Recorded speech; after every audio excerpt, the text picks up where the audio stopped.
This week, Congressman Poliquin testified before top federal trade officials on behalf of Maine wood products workers who have been harmed by unfair Chinese trade practices. Bruce's testimony resulted in a unanimous ruling in favor of Maine forest jobs against Chinese manufacturers. In his testimony, Bruce said, "For too long, Mainers have borne the brunt of unfair and illegal trade practices from foreign competition.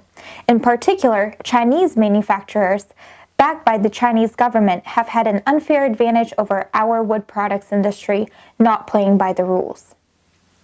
Upon hearing the testimony, the International Trade Commission voted 4-0 in favor of activating significant tariffs on the imports of Chinese wood byproducts. This will help level the playing field for the American and Maine wood products industries. A leaked internal email from the Bench In for Lewiston mayor campaign shows the candidate referring to some of Lewiston's Ward 6 voters as, quote, "a bunch of racists," end quote. The Maine Examiner obtained additional emails revealing Chin's obsession with race. The Maine Examiner reported on the leaked email messages that showed Chin, quote, "regularly talking about race, referring to the skin color or race of voters, and several times calling voters racists, racist, or saying that he is dodging racism, while working in the city or referring to lots of other racist stuff he heard during the day," end quote. This comes just a week after news dropped that Chin had a convicted pedophile on his volunteer list. Perhaps Mr. Chin should consider not insulting the people he's running to govern. Then again, this is not the first time that's happened. You could put half of Trump supporters into what I call the basket of deplorables. Right? The racist, sexist, homophobic, xenophobic, Islamophobic, you name it. Last week, the Senate passed their version of middle-class and small business tax relief legislation. In response to the bill passing, Maine GOP Executive Director Jason Savage had this to say, "Our hats are off to Senator Collins for helping move this challenging process along, despite the unfair and misleading attacks being made by outside special interest groups.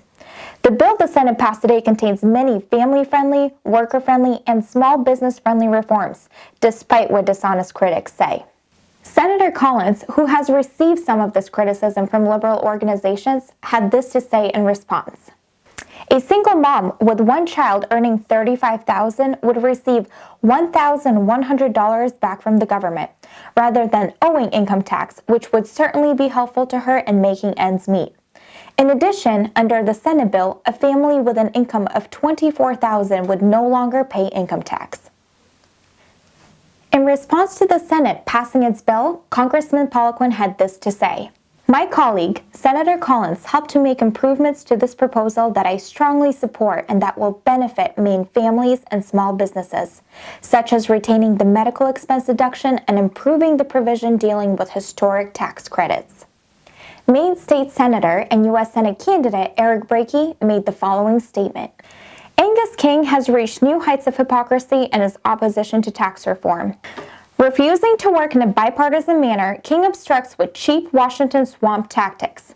Rather than explaining why he opposes tax cuts for Maine people, he balks at the process, saying there hasn't been enough discussion, even though tax reform has been discussed and worked in the committee for the last 7 years." Now, the Senate and the House will deliberate their two versions of the bills. Either way, this is a big step to putting more money into the wallets of lower and middle income Americans. Thank you for watching this episode of News You Can Trust. For more content, you can go to mainegop.com or to our YouTube channel. If you would like to support the News You Can Trust program, you can go to mainegop.com/donate and support us today. Thank you so much for watching.